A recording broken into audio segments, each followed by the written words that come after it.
Hi friends, ఈరోజు వీడియోలో fish cutting hand అనేది పేపర్ కటింగ్ లేకుండా ఎలా కట్ చేసి స్టిచ్ చేసుకోవాలో చూపిస్తాను. ఫస్ట్ దీనికోసం అయితే ఇలాగ 4 లేయర్స్ వచ్చేలాగా చూసుకోండి. అంటే 2 హ్యాండ్స్ మనకి ఇందులోనే వచ్చేస్తాయి. ఇలా 4 లేయర్స్ అనేది తీసుకొని ఫోల్డింగ్ అనేది మన వైపు ఉండాలి.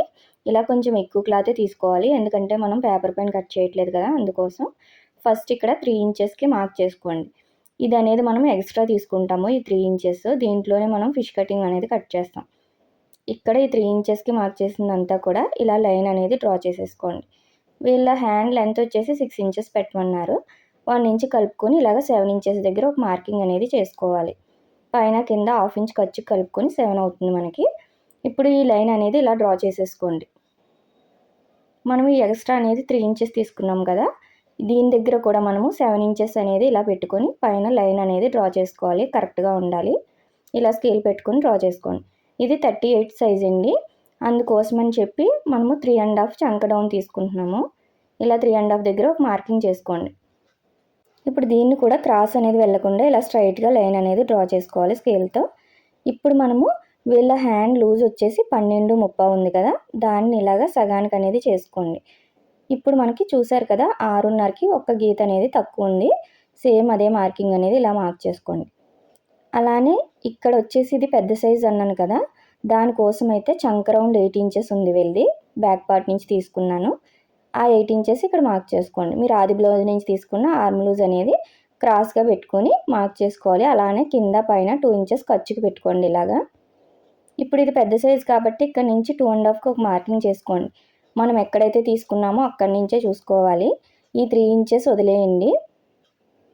ఇప్పుడు ఈ 2 లైన్ ఇలా డ్రా చేసుకున్నాం కదా, ఈ 2 మార్కింగ్స్ని, ఈ 2 మార్కింగ్స్కి మిడిల్ పాయింట్ అనేది మార్క్ చేసుకోవాలి కరువు తీసుకోవడం కోసం. అంటే 6 అంటే 3 ఇంచెస్ వచ్చింది. లేదు మీకు డౌట్గా ఉంటే ఇలా టేప్ అనేది ఇలా ఫోల్డ్ చేశారంటే ఈక్వల్గా వస్తుంది.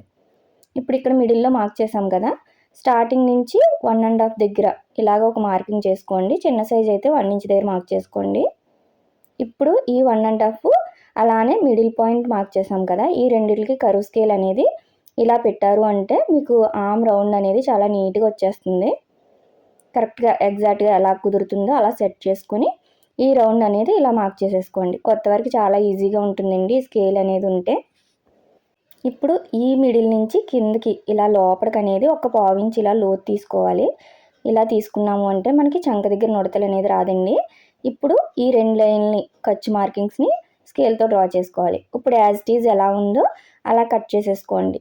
ఎక్స్ట్రా ఫస్ట్ 3 ఇంచెస్ పెట్టాం కదా, దాని దగ్గర నుంచి ఇలా కట్ చేసేసుకోవాలి. ఇప్పుడు ఇందులో ఫిష్ కటింగ్ ఎలా కట్ చేసుకోవాలో కూడా చూపిస్తాను. ఖర్చుకు ఒక టక్ ఇచ్చుకోండి. అలానే మనం అసలు హ్యాండ్ కటింగ్ అనేది ఇక్కడ నుంచి కదా, ఇక్కడ కూడా మిడిల్ అనేది కరెక్ట్గా టక్ ఇచ్చుకోవాలి. ఇది ఖచ్చితంగా ఇచ్చుకోవాలండి టక్ అనేది. అయితే వీళ్ళు కింద నుంచి తక్కువ పెట్టమన్నారు. నార్మల్గా అయితే 1.5 పెట్టుకుంటే బాగుంటుంది. వీళ్ళు అయితే కొంచెం ఎక్కువ పెట్టొద్దు అన్నారు. అందుకని చెప్పి నేను 1 ఇంచ్కే పెట్టుకుంటున్నాను. ఇక్కడ చూసారు కదా, ఈ 1 ఇంచు. అలానే ఇక్కడ మనం అసలు హ్యాండ్ కటింగ్ దగ్గర నుంచి ఇక్కడికి 2.5కి ఒక మార్కింగ్ చేసుకోవాలి. ఈ మిడిల్ డాట్ నుంచి ఇక్కడ టక్ పెట్టాం కదా, అక్కడి నుంచి 2.5. అలానే కిందన కూడా ఈ మిడిల్ నుంచి 2.5. ఇప్పుడు ఈ 3 లైన్ని ఇలాగా ఫిష్ షేప్ వచ్చేలాగా కలుపుకుంటూ ఇలా డ్రా చేసేసుకోండి. హ్యాండ్ తోటే చాలా ఈజీగా మనము కరువు అనేది తీసేసుకోవచ్చు. ఈ 3 లైన్లు అనేది టచ్ అవ్వాలి మనకి మార్క్ చేసుకున్న విధంగా. చూసారు కదా, ఫిష్ కటింగ్ అంటే ఇలా వస్తుంది. మనకి ఇక్కడ పేపర్ అనేది యూజ్ చేయకుండా డైరెక్ట్గా కట్ చేసేసుకోవచ్చండి ఇలా క్లాత్ పైనే. ఫ్రంట్ లోత్ అనేది మనము హ్యాండ్స్ జాయిన్ చేసిన తర్వాత అప్పుడు తీసుకుంటాము. అది ఎలానో కూడా స్టిచ్చింగ్ చేసేటప్పుడు చూపిస్తాను నేను. ఇప్పుడు ఈ షేప్ అనేది కరెక్ట్గా ఇలాగా కట్ చేసేసుకోండి. ఇప్పుడు చూసారు కదా, మనకి 4 లేయర్స్ అనేది వచ్చినాయి. అంటే 2 ఒక హ్యాండ్కి 2 ఒక హ్యాండ్కి. ఇప్పుడు మిడిల్ అనేది టక్ ఎందుకు పెట్టుకోమన్నాను అంటే మనం జాయిన్ చేసేటప్పుడు ఇలా ఈక్వల్గా రావాలి. చూసారు కదా, ఇలా అనేది రెడీ అయిపోతుందండి. చాలా సింపుల్గా ఉంటుంది ఈ మెథడ్లో అయితే. ఇప్పుడు దీన్ని మెయిన్ పీస్ కూడా మనకి ఇలాగ ఫోల్డింగ్స్ ఉండాలి. ఇలా 2 లేయర్స్ పెట్టుకుని దానిపైన నేను ఎలా అయితే పెట్టానో ఈ లైనింగ్స్ అనేది సేమ్ అదే యాంగిల్లో పెట్టుకోండి. ఇలా పెట్టేసుకుని చుట్టూ ఎక్స్ట్రా ఒక 1/2 ఇంచ్ ఉంచుకొని కట్ చేసేసుకోండి. మీరు స్టిచ్ అయినా వేసుకోవచ్చు, చుట్టూ లేదు గమ్ పెట్టి జాయిన్ చేసేసుకోవచ్చు. నేనైతే ఇక్కడ గమ్ పెట్టి జాయిన్ చేసుకుని ఐరన్ చేసుకున్నాను. చూస్తున్నారు కదా, ఇలా గమ్తో అయితే చాలా నీట్గా వస్తుందండి ఫినిషింగ్ అనేది. మీరు ఒకవేళ మిషన్ పైన జాయిన్ చేయాలంటే చుట్టూ పాదం ఖర్చు ఉండేలాగా చూసుకుంటూ జాయిన్ చేసుకుని ఎక్స్ట్రా పీస్ అనేది కట్ చేసేసుకోండి. అలానే టక్స్ కూడా కంపల్సరీ పెట్టుకోవాలండి. ఇలాగా ఖర్చు దగ్గర పైన కూడా టక్స్ ఇచ్చుకోండి. ఇప్పుడు పైపింగ్ చేసుకోవడం కోసం మనం ఆపోజిట్ కలర్ అనేది ఇలా క్రాస్ పీస్ ఉండేలా చూసుకొని 1.25 వెడల్పు ఉండేలాగా తీసుకోండి. ఇప్పుడు క్రాసు ఇలా జాయింట్ చేసుకోవాలి. అప్పుడే మనకి ఫినిషింగ్ అనేది నీట్గా వస్తుంది. నేను ఎలా అయితే పెట్టానో క్రాసు అలా పెట్టుకొని ఒక పాదం ఖర్చు ఉండేలా చూసుకొని స్టిచ్ వేసుకోండి. ఇలా క్రాసు పెట్టడం వల్ల మనకి క్రాస్ అనేది ఎక్కువ వస్తుంది. ఇప్పుడు దీన్ని ఇలా వీ షేప్లోకి ఫోల్డ్ చేసుకొని దీనిపైన ఇంకొక పీస్ అనేది పెట్టుకున్నామంటే మనకి కరెక్ట్గా వస్తుంది. చూసారు కదా, ఇలా పెట్టుకోవాలి క్రాసు. అప్పుడే మనకి క్రాస్ అనేది ఎక్కువ వచ్చి ఫినిషింగ్ చాలా నీట్గా వస్తుంది కరువు తిరిగే దగ్గర. ఇప్పుడు ఇలాగ జాయింట్ చేసుకున్నాం కదా, దీన్ని ఇప్పుడు ఒక సైడ్ ఎక్స్ట్రా అనేది పైన కట్ చేసేసుకోండి. ఇలా ఒక ఫోల్డింగ్ అనేది చేసుకొని ఒక 1/2 ఇంచు ఉండేలా చూసుకొని స్టిచ్ వేసుకోండి చివరి వరకు కూడా. అలానే ఇక్కడ మనం జాయిన్ చేసిన కుట్టు ఉంటుంది కదా, ఈ కుట్టు అనేది ఇలా ఓపెన్ చేసుకొని అప్పుడు ఫోల్డ్ చేసుకోండి. దీనివల్ల మనం థ్రెడ్ పైపింగ్ చేసేటప్పుడు అంతా కూడా ఈక్వల్గా వస్తుంది, కుట్టు దగ్గర లావుగా రాదు. ఇప్పుడు మనం ఇలా స్టిచ్ చేసుకున్నాం కదా, ఈ ఓపెన్ అనేది అంటే పైకి పెట్టుకోవాలి. కుట్టు అనేది పైకి పెట్టుకొని ఈ చివరి నుంచి పైన మనం టక్స్ ఇచ్చిన వైపు కుట్టకూడదండి, కింద వైపు ఇలా చూసుకొని చెక్ చేసుకొని అప్పుడు చుట్టూ కూడా ఇలా పాదం ఖర్చు ఉండేలాగా చూసుకుంటూ పై వరకు స్టిచ్ వేసేసుకోండి. నేను నార్మల్ పాదంతో ఇలా థ్రెడ్ పైపింగ్ అయితే చేస్తున్నాను. అది ఎలానో క్లియర్గా చూసారంటే మీకు కూడా అర్థమవుతుంది. ఇప్పుడు ఈ చివరి వరకు కుట్టేసుకోండి. సేమ్ ఈ పీస్ కూడా ఇలాగే కుట్టుకోవాలి చివరి వరకు కూడా. ఇలా కుట్టుకున్న తర్వాత మనము రౌండ్ అనేది తిరుగుతుంది కదా, ఈ టక్స్ అనేది కంపల్సరీ పెట్టుకోవాలండి. దీనివల్ల మనకి పైన కింద ఏంటనేది తెలుస్తుంది, లేదంటే కన్ఫ్యూజ్ అయిపోతారు కొత్తవారు. ఇలాగ పైన టక్స్ ఉన్న వైపు నుంచి వదిలేసి కిందన మనం ఇలాగ జాయిన్ చేసుకుని ఆ తర్వాత ఇలాగ రౌండ్ తిరిగే ప్రతి చోట చిన్న టక్స్ అనేది ఇచ్చేసుకోండి. ఇప్పుడు ఇది వచ్చి 12 నెంబర్ థ్రెడ్ అండి. ఇది ఇలా పెట్టుకొని మనం ఎక్కడైతే కుట్టు వేసామో ఆ కుట్టు దగ్గర పెట్టుకొని ఇలా ఫోల్డ్ చేసాము అంటే చాలా నీట్గా వస్తుంది ఫినిషింగ్ అనేది. చూసారు కదా, ఇలా టైట్గా పట్టుకోవాలి. ఇప్పుడు మిడిల్లో స్టిచ్ వేసుకోవాలి. ఇలా మిడిల్ నుంచి స్టిచ్ వేసుకుంటూ వెళ్ళండి చివరి వరకు కూడా. మనం థ్రెడ్ ఎంత సన్నగా ఉందో అంత సన్నగా మనం క్లాత్ అనేది ఇలా ఫోల్డ్ చేసుకుంటూ టైట్గా పట్టుకోవాలండి, లూజ్ ఇవ్వకూడదు అసలు. టైట్గా పట్టుకుంటేనే ఫినిషింగ్ మనకి ఫస్ట్ నుంచి చివరి వరకు కూడా ఈక్వల్గా వస్తుంది. మనం సింగిల్ పాదంతో వేసినట్టే ఉంటుంది ఫినిషింగ్ అయితే, చాలా నీట్గా వస్తుందండి నార్మల్ పాదంతో కూడా.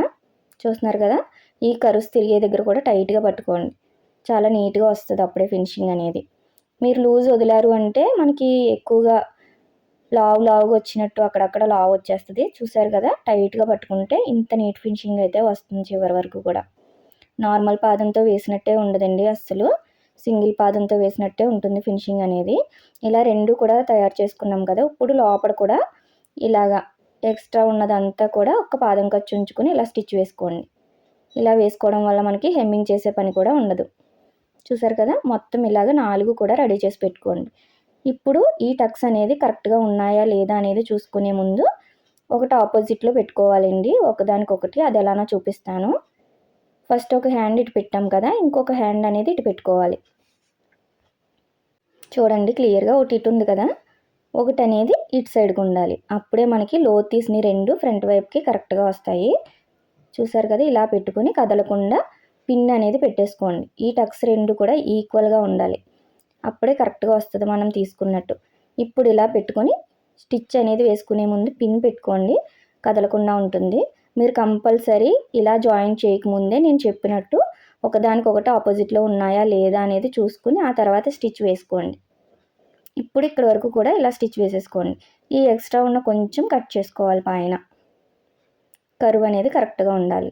చూసారు కదా, చాలా నీట్గా వచ్చేస్తుందండి, పేపర్ కటింగ్ లేకపోయినా కూడా ఈక్వల్గా వస్తుంది. ఇప్పుడు దీన్ని కూడా సేమ్ ఇలానే పెట్టేసుకొని పైనుంచి స్టిచ్ వేసేసుకోండి. ఇప్పుడు కూడా ఈ ఎక్స్ట్రా అనేది కట్ చేసుకోండి. ఒకవేళ మీరు పేపర్ పైన కట్ చేసి స్టిచ్ చేయాలంటే అది కూడా మన ఛానల్లో ఉంది, ఒకసారి చెక్ చేయండి. అది కూడా చాలా ఈజీగా ఉంటుంది కొత్త వారికి. ఇప్పుడు లోత్ తీసుకోవడానికి ఈ ఫోల్డింగ్ అనేది ఇటు సైడ్కి ఉండాలి మన వైపుకి, అప్పుడే లోత్ అనేది మనకి ఫ్రంట్ వైపుకి కరెక్ట్గా వస్తుంది. చూసారు కదా, నేను ఎలా అయితే పెట్టానో అలా పెట్టుకోండి. ఇప్పుడు మిడిల్ నుంచి 1 ఇంచ్కి ఒక మార్కింగ్ చేసుకోండి. అలానే ఈ 1 ఇంచ్ నుంచి ఇక్కడికి మనం ఖర్చుకి పెట్టాం కదా, అక్కడ వరకు ఇలా పెట్టుకొని ఇక్కడ మిడిల్ ఫోల్డ్ చేసుకొని ఇక్కడ కరెక్ట్గా మనం ఎంతైతే లోతు తీయాలనుకుంటున్నామో అంత ఇక్కడ పెట్టుకోవాలి. నేనైతే ఇక్కడ 3/4 ఇంచ్ పెట్టుకుంటున్నానండి. రెండు ఈక్వల్గా ఉండేలా చూసుకొని అప్పుడు మార్క్ చేసుకోండి. చూసారు కదా, నాకు పైపింగ్ వేసింది అనేది నా వైపుకు ఉంది. అది కంపల్సరీ మన వైపుకు ఉండేలా చూసుకొని అప్పుడే మనము లోత్ అనేది తీసుకోవాలి. అలా తీసుకుంటేనే మనకి హ్యాండ్ వైపుకి ఫిష్ కటింగ్ అనేది ఫ్రంట్ వైపుకి కరెక్ట్గా వస్తుంది. ఇప్పుడు ఇలా కర్వ్ అనేది కరెక్ట్గా తీసుకోండి. 1 ఇంచ్ వరకు కూడా నేను ఎలా అయితే మార్క్ చేస్తున్నానో అలా మార్క్ చేసుకొని, ఈ మార్కింగ్ అనేది కొంచెం డార్క్గా చేసుకున్నారు అంటే రెండో హ్యాండ్కి కూడా ఈజీగా మార్కింగ్ పడిపోతుంది. ఇలా దీనిపైన ఇది పెట్టేసుకొని ఇప్పుడు ఇలా రివర్స్ చేసుకొని ఒక్కసారి ట్యాప్ చేయండి. ఇలా చేశారు అంటే ఈజీగా మనకి కింద సైడ్ కూడా ఇలా మార్కింగ్ వచ్చేస్తుంది. ఇప్పుడు దీన్ని స్టిచ్ వేసుకున్న తర్వాత మనం కట్ చేసుకోవడానికి ఈజీగా ఉంటుంది. రెండు కూడా ఈక్వల్గా వస్తాయి ఇలా చేయడం వల్ల. ఇప్పుడు మనం ఎక్కడైతే మార్క్ చేసుకున్నామో దానిపైన ఇలా స్టిచ్ అనేది వేసేసుకోండి చివరి వరకు కూడా. 1 ఇంచ్కి పెట్టాం కదా అక్కడ వరకు. ఇలా వేసుకోవడం వల్ల మనకి జాయింట్ చేసిన తర్వాత కట్ చేసుకుంటే లైనింగ్ అలానే మెయిన్ పీసు కరెక్ట్గా జాయింట్ అవుతాయి. అదే మీరు ముందే ఇలా కట్ చేసేసి జాయింట్ చేయాలి అంటే కొంచెం అయ్యి అటు ఇటు అయిపోతాయండి. అలా కాకుండా ఇలాగా ఫస్టే మార్క్ చేసుకుని ఆ తర్వాత స్టిచ్ వేసుకుని కట్ చేసుకున్నారంటే మీకు కూడా చాలా ఈజీగా ఉంటుంది. చూసారు కదా, ఇలా చివరి వరకు సేమ్ ఇది కూడా కట్ చేసేసుకున్నాను నేను. ఇప్పుడు పైనుంచి మనకి కరువు తిరిగిన వైపు నుంచి ఇలాగా మనం ఇందాక ఎక్కడైతే స్టిచ్ వేసామో పైపింగ్ చేసేటప్పుడు అదే స్టిచ్ మధ్య ఇలాగ మిడిల్లో పడేలాగా స్టిచ్ వేసుకుని ఇక్కడ రఫ్ ఇచ్చేసుకోండి. ఇక్కడ జాయింట్ అవుతుంది కదా అక్కడ రఫ్ ఇచ్చుకోవాలి. లేదు అనుకుంటే చివరి వరకు కూడా కుట్టేసుకోవచ్చు మీరు. ఇలా రెడీ చేసుకోవాలి, జాయింట్ అయిపోతాయి. సేమ్ ఈ హ్యాండ్ కూడా అలాగే జాయింట్ చేసుకోండి. నేనైతే ఇక్కడ పైనుంచి ఇంకొక స్టిచ్ అయితే వేస్తున్నాను ఇందాక వేసిన స్టిచ్ మీదనే. మీకు నార్మల్ ప్లెయిన్ కలర్ అయితే దారం అనేది కలిసిపోతుందండి. ఇక్కడ మల్టీ కలర్స్లో ఉంది కదా దానివల్ల కొంచెం దారం అనేది కనిపిస్తుంది మనకి. లేదు సేమ్ కలర్ అయితే మీకు కనిపించదండి. ఇలా స్టిచ్ వేసుకుంటే మనకి గట్టిగా ఉంటాయి. చాలా బాగుంటుందండి ఫినిషింగ్ అనేది. చూసారా ఎంత ఈజీగా రెడీ అయిపోయినాయో మనకి మోడల్ హ్యాండ్ అనేది. దీనికి మనం కిందన హ్యాంగింగ్స్ అనేది కూడా ఇలా పెట్టుకోవచ్చు. ఇలాంటి హ్యాండ్స్కి ఇలాంటి హ్యాంగింగ్స్ పెట్టుకుంటేనే లుక్ అనేది బాగుంటుంది. కానీ వీళ్ళైతే హ్యాంగింగ్స్ వద్దన్నారండి, అందుకని నేను పెట్టట్లేదు. అయితే ఎలా జాయింట్ చేసుకోవాలో మనం కట్ చేసింది కరెక్ట్గా వచ్చిందో లేదో తెలియాలి కదా, అది కూడా చూపిస్తాను. ఫస్ట్ మిడిల్ కరెక్ట్గా చూసుకోండి. అలానే లోత్ తీసింది అనేది ఫ్రంట్ వైపుకు ఉందా లేదా చూసుకోవాలి. అలానే షోల్డర్ కుట్టు కూడా బ్యాక్ సైడ్కి ఉండేలా చూసుకుని పైనుంచి ఇలాగా 1/2 ఇంచ్ ఉండేలాగా కరెక్ట్గా ఖర్చు అనేది అటు ఇటు అవ్వకూడదండి. చివరి వరకు కూడా 1/2 ఇంచ్ రావాలి. చూసారా మనకి ఎంత ఎగ్జాక్ట్గా సరిపోయిందో. టక్స్ ఇచ్చిన దగ్గరికి కరెక్ట్గా వచ్చేస్తుంది ఖర్చు వరకు కూడా. మనం పేపర్ మీద కట్ చేయకపోయినా కూడా క్లాత్ అనేది కరెక్ట్గా తీసుకొని నేను చెప్పిన విధంగా కట్ చేశారు అంటే కరెక్ట్గా జాయిన్ చేసేటప్పుడు కూడా ఈక్వల్గా సరిపోతుందండి. మీరు ఆర్మ్ లూజ్ అనేది కరెక్ట్గా బ్యాక్ పార్ట్ కటింగ్ నుంచి తీసుకున్నారంటే చాలా ఈజీగా ఉంటుంది. ఇలా స్టిచ్ చేసేటప్పుడు మనకి పర్ఫెక్ట్గా సరిపోతుంది. ఎక్కువ తక్కువ అనేది రాదు. ఎక్కడ సాగదీకండి పైన కింద. చూసారు ఇక్కడ కూడా మనకి 2 టక్స్ కూడా ఈక్వల్గా వచ్చేసినాయి. ఇలా వస్తేనే పర్ఫెక్ట్గా స్టిచ్చింగ్ వచ్చినట్టు. మనం కటింగ్ పర్ఫెక్ట్గా చేస్తే స్టిచ్చింగ్ కూడా ఇంత పర్ఫెక్ట్గా అయితే వచ్చేస్తుంది. చూసారు కదా, ఇంతే. ఇప్పుడు పైనుంచి ఇంకొక స్టిచ్ అనేది వేసేసుకోండి. నేను ఇక్కడ బ్లౌజ్కి అయితే ఖర్చు ఎక్కువ తీసుకున్నాను, 2.5 తీసుకున్నాను. పైన మాత్రం 2 తీసుకున్నాను హ్యాండ్కి, అందుకే కొంచెం తక్కువ వస్తుంది కొద్దిగా. మనం తీసుకునే ఖర్చులను బట్టి ఉంటుంది. కాకపోతే టక్ ఇచ్చాం కదా కరెక్ట్గా ఎగ్జాక్ట్గా అది జాయింట్ చేసేటప్పుడు మాత్రం మనకి టక్స్ 2 ఈక్వల్గా వస్తేనే ఫినిషింగ్ కరెక్ట్గా వచ్చినట్టు. ఈ ఫిష్ కటింగ్ అనేది ఫ్రంట్ సైడ్కి ఇలా రావాలండి, అప్పుడే కరెక్ట్గా వచ్చినట్టు. మీరు లోత్ అనేది తీసుకున్నప్పుడు తీసుకుంటే కరెక్ట్గా ఇలాగ 2 కూడా ఒక సైడ్కి వస్తాయి. దీనికి హ్యాంగింగ్స్ పెడితే లుక్ అనేది ఇలా ఉంటుంది. మీకు ఈ వీడియో కనుక నచ్చినట్టయితే యూజ్ఫుల్ అనిపిస్తే లైక్ చేయండి, షేర్ చేయండి, సబ్స్క్రైబ్ చేసుకోండి. Thank you.